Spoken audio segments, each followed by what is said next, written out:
Madyan ang mga tugang, sa liwat, sa masunod na nagkapirang minuto, mag-iribahan kitang pagyamanon ang satuyang paggamit kan tataramon. Ako si Vic Nierva, asin madyan na, sa sarap na naman na edisyon kan Magbikol Kita. Kaining nakaaging 2 episodes, pinurbarantang resolbahan kung paano epektibong may isurat ang mga tataramon na Bicol na magkapareho ang baybay, alagad magkaiba ang pagsambit. Tanganing paraon ang mga karibungan, inadalanta ang mga tandang panduon o mga diacritical marks na pwede tang gamiton tanganing maging urog na malinaw kung paano sasambiton ang tataramon, dangan huli ka ini maging malinaw man kung ano nanggad ang buot sabihon. Inutang inadalan ang pahilig na pamparikas nin pagsambit, arog kan tataramon na marikas. Pwede man ining pampaluya, siring sa tataramo na maluya.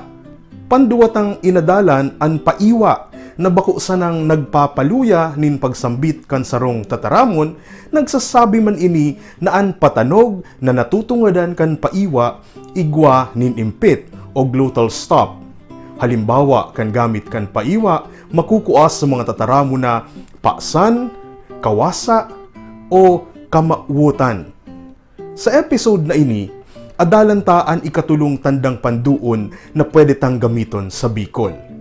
Ini an pakupya, circumflex ang napud ka ini sa Ingles. Para sa kuya, ini ang tandang panduon na pinakamadaling gamiton. Ang pakupya, tandaan ta, nagtatauni nin rikas sa kaimpit sa silabang natutungudan ka ini. Panduwa, ang tandang ini makukuasa na sa hurihan na silaba nin sarong tataramon. Gagamiton ta ini sa mga tataramon arog kan sala, lawi, igo, basa o bayuko. Ngunyan, ano ang pagkakaiba kasin pagkakapareho kan paiwa sa kan pakupya? Madali sa na iyan. Ang paiwa sa kapakupya parehong nagtataunin impit sa sarong silaba. Alagad ang paiwa, pirming may kasabay na pagluyanin pagtaram, mantang ang pakupya, pirming nagdadara nin pagrikas kan pagtaram nin tataramon. Dangan ang pakupya, pirmi sanang nasa hurihan na silaba.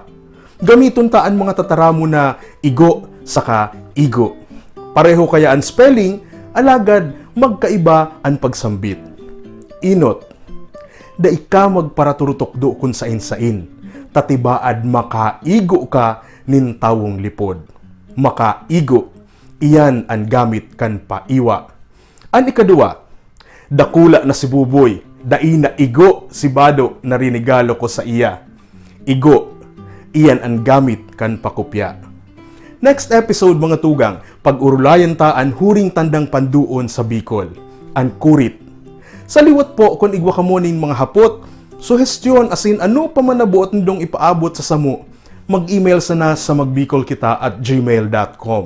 Iyan po ang satuyang episode ngunyan. Lugod sa simpleng paagi kaining programa, urog tapang maapresyar asin mapagyaman ang arwal daw na paggamita kan sa tuyang tataramon na Bicol.